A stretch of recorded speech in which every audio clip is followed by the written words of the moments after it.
ଆଜିର ରାଶିଫଳ ଜୁଲାଇ ମାସ 9 ତାରିଖ 2026 ମସିହା ଗୁରୁବାର। ଚାଲନ୍ତୁ ଜାଣିବା ଆଜିର ପଞ୍ଚାଙ୍ଗ ତିଥି ନବମୀ ଦିବା 10ଟା 43 ଗତେ ଦଶମୀ, ନକ୍ଷତ୍ର ଅଶ୍ୱିନୀ ଦିବା 3ଟା 39 ଗତେ ଦ୍ୱିଜା, ଚନ୍ଦ୍ର ମେଷ ଯୁଗ ସୁକର୍ମା। ଆଜିର ସୂର୍ଯ୍ୟ ଉଦୟ ସମୟ 5ଟା 18, ସୂର୍ଯ୍ୟାସ୍ତ ସମୟ 6ଟା 26। ତୁଳା ଓ କୁମ୍ଭ ରାଶିର ଘାତ ବାର, ମେଷ ରାଶିର ଘାତ ଚନ୍ଦ୍ର। ଆଜିର କାଳବେଳା ଓ ବାରବେଳା ଦିବା 3ଟା 5 ଗତେ 6ଟା 25 ମଧ୍ୟରେ, ବିଶୁଦ୍ଧିବା ଅମୃତ ବେଳା ଦିବା 2ଟା 51 ଗତେ 3ଟା 4 ମଧ୍ୟରେ। ଆଜି ଲାଉ କଳମ ଶାଗ ଖାଇଲେ ଦେହ ପ୍ରତି ହାନିକାରକ ହୋଇଥାଏ। ଚାଲନ୍ତୁ 12ଗୋଟି ରାଶିର ନାମ ଜାଣିବା ଏବଂ କେମିତି ରହିଛି ଆପଣଙ୍କ ଦିନ ସେ ବିଷୟ ଜାଣିବା ପୂର୍ବରୁ ଭିଡ଼ିଓଟି ଭଲ ଲାଗିଲେ ଲାଇକ୍ ସେୟାର ସବସ୍କ୍ରାଇବ୍ କରିବେ। ପାଖରେ ଥିବା ବେଲ୍ ଆଇକନ୍ ଦେବି ଅଲ୍ ନୋଟିଫିକେସନ୍ ଅନ୍ କରିବେ, ଯାହାଫଳରେ ନୂଆ ନୂଆ ଭିଡ଼ିଓ ପାଇପାରିବେ। ପ୍ରଥମେ ଦେଖିବା ମେଷ ରାଶି ବ୍ୟକ୍ତିମାନଙ୍କ ପାଇଁ। କର୍ମକ୍ଷେତ୍ରରେ ସହକର୍ମୀମାନଙ୍କୁ ସୁପରାମର୍ଶ ଓ ପ୍ରେରଣା ଦେଇ କର୍ମକ୍ଷେତ୍ରରେ ପ୍ରଶଂସିତ ହେବେ। ଦୀର୍ଘ ସମୟ ଧରି ଅପେକ୍ଷା ବନ୍ଧୁଙ୍କ ଭେଟିପାରନ୍ତି।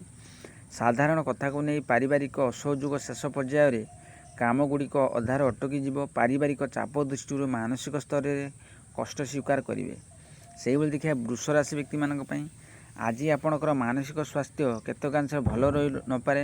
ଅଭାବ ନଥିଲେ ମଧ୍ୟ ଆକସ୍ମିକ ଆବଶ୍ୟକତା ପୂରଣ କ୍ଷେତ୍ରରେ ଅସୁବିଧା ମନେ କରିବେ।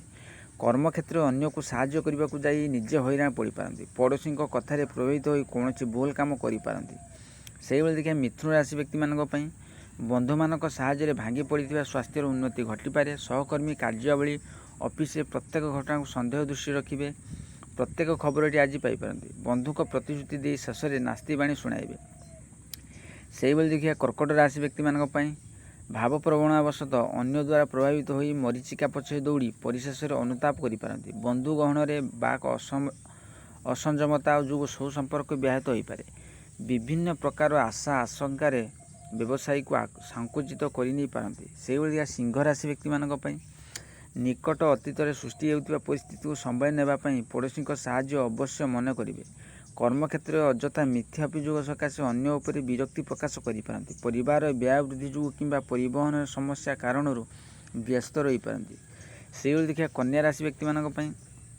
ପାରିବାରିକ ସ୍ତରରେ ବନ୍ଧୁଙ୍କ ବ୍ୟବହାରରେ ଅସନ୍ତୁଷ୍ଟ ହୋଇ ଆଲୋଚନା କାଳରେ ସ୍ତ୍ରୀଙ୍କ ସହ ମତ ପାର୍ଥକ୍ୟ ଦେଖାଦେଇପାରେ। କର୍ମକ୍ଷେତ୍ରରେ ଶେଷ ସମୟରେ ସୁଯୋଗ ହରାଇବା ସକାଶେ ବ୍ୟଥିତ ହୋଇପାରନ୍ତି। ଅପରାହ୍ନର ପୁରାତନ ରୋଗରେ ପୀଡ଼ା ଅନୁଭବ କରିପାରନ୍ତି। ସାହିତ୍ୟ କଳା କ୍ଷେତ୍ରରୁ ପ୍ରଶଂସିତ ହେବେ।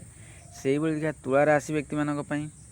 ଆନୁଷ୍ଠାନିକ କାମରେ ସାଂଗଠନିକ କାର୍ଯ୍ୟ ନେତୃତ୍ୱ ନେଇ ପ୍ରଶଂସିତ ହେବେ। ସାମାଜିକ ସ୍ତରରେ ସମ୍ମାନ ଲାଭ, ପଦମର୍ଯ୍ୟାଦା ବୃଦ୍ଧି ପାଇବେ। ପ୍ରତ୍ୟେକ କ୍ଷେତ୍ରରେ ଜିଦଖୋର ମନୋଭାବ ତ୍ୟାଗ କଲେ କେତେକାଂଶରେ ଉପକୃତ ହୋଇପାରନ୍ତି। ପ୍ରତ୍ୟୁଷ ଯାତ୍ରା ସମୟରେ ଯାନ୍ତ୍ରିକ ତ୍ରୁଟି ଯୋଗୁଁ ଯାତ୍ରା ବିଳମ୍ବ ଘଟିପାରେ। ସେହିଭଳି ବିଛା ରାଶି ବ୍ୟକ୍ତିମାନଙ୍କ ପାଇଁ। ସାଧାରଣ କଥାକୁ କେନ୍ଦ୍ର କରି ମଧ୍ୟାହ୍ନ ମନରେ ବିରକ୍ତି ଭାବ ସୃଷ୍ଟି ହୋଇପାରେ। ସଭା ସମିତିରେ ଆଲୋଚନା ଦ୍ୱାରା ସମସ୍ୟାର ସରଳ ସମାଧାନ ହୋଇପାରିବ। ପାରିବାରିକ ସମସ୍ୟାର ସରଳ ସମାଧାନ କରିବାରେ ପଡ଼ୋଶୀଙ୍କ ଅବଦାନ ସ୍ମରଣୀୟ ରହିବ। ଗତକାଲି ଠାରୁ ଭାବୁଥିବା କାମଟିକୁ ଆଜି ହିଁ ଶେଷ କରିପାରିବେ। ସେହିଭଳି ଦେଖିବା ଧନୁରାଶି ବ୍ୟକ୍ତିମାନଙ୍କ ପାଇଁ। ସାମାନ୍ୟ ଶାରୀରିକ ଅସୁସ୍ଥତା ଅନୁଭବ କରିବା ସହ ପ୍ରିୟଜନଙ୍କ ସହ ସମ୍ପର୍କ ହାନି ଯୋଗୁଁ ଚିନ୍ତିତ ହେବାକୁ ପଡ଼ିବ। ଘରେ ଭୁଲ ବୁଝାମଣା ହେତୁ ସ୍ତ୍ରୀଙ୍କ ସହ ମତ ପାର୍ଥକ୍ୟ ଦେଖାଦେଇପାରେ। ଆଜିର ପ୍ରତ୍ୟୁଷ ଯାତ୍ରାରେ ସଫଳତା ମିଳିବ। ବିବାଦୀୟ ପରିସ୍ଥିତିରେ ଘଟଣାର ଗୁରୁତ୍ୱ ନ ବୁଝି ଅଯଥା କ୍ରୋଧ ପ୍ରକାଶ କରିବା। ସେହିଭଳି ମକର ରାଶି ବ୍ୟକ୍ତିମାନଙ୍କ ପାଇଁ। ବନ୍ଧୁଙ୍କ ଆନ୍ତରିକତାର ପରାମର୍ଶକୁ ନିର୍ବିବାଦରେ ଗ୍ରହଣ କରିନେଲେ ବିଭିନ୍ନ ଦିଗରୁ ଉପକୃତ ହୋଇପାରେ। କର୍ମକ୍ଷେତ୍ରରେ ଉପରିସ୍ଥ ସାହାଯ୍ୟ ନ କରି ସ୍ଥଗିତ କାମକୁ ପୁରା ଦମରେ କରିବା ପାଇଁ ନିଷ୍ପତ୍ତି ନେଇପାରିବେ। ପ୍ରତ୍ୟେକ କ୍ଷେତ୍ରରେ ନିରବଦ୍ରଷ୍ଟା ଭଳି କାମ କରି ସମସ୍ୟା ସମାଧାନ କରିପାରିବେ। ସେହିଭଳିଆ କୁମ୍ଭ ରାଶି ବ୍ୟକ୍ତିମାନଙ୍କ ପାଇଁ। ସରଳ ଭାବରେ କୌଣସି କଥାକୁ ଗ୍ରହଣ ନ କରି ପରୀକ୍ଷା କରି କାମରେ ଲଗାଇଲେ ଉପକୃତ ହୋଇପାରିବେ। ଅଫିସରେ ବାଦ ବିବାଦ କ୍ରମେ ଜଟିଳ ହେବ, କିନ୍ତୁ ଆପଣ ଅବଶ୍ୟ ସଫଳତା ହାସଲ କରିବେ। ଜମି ଜମା ବ୍ୟବସାୟରେ ଉନ୍ନତି କରିବା ସହ ନିକଟ ସମ୍ପର୍କୀୟ ସହ ସମ୍ପର୍କ ଉନ୍ନତି ପରିଲକ୍ଷିତ ହେବ। ଶେଷରେ ଦେଖିବା ମୀନ ରାଶି ବ୍ୟକ୍ତିମାନଙ୍କ ପାଇଁ। ଆଜିର ନିଜ ଲକ୍ଷ୍ୟ ପୂରଣ ହେବାର ଜଣେ ଅଜଣା ବନ୍ଧୁଙ୍କ ସାହାଯ୍ୟ ଅବିସ୍ମରଣୀୟ ରହିବ। କୌଣସି କ୍ଷେତ୍ରରେ ଆଜି ତରବରିଆ ପଦକ୍ଷେପ ନେବା ଠିକ୍ ହେବ ନାହିଁ।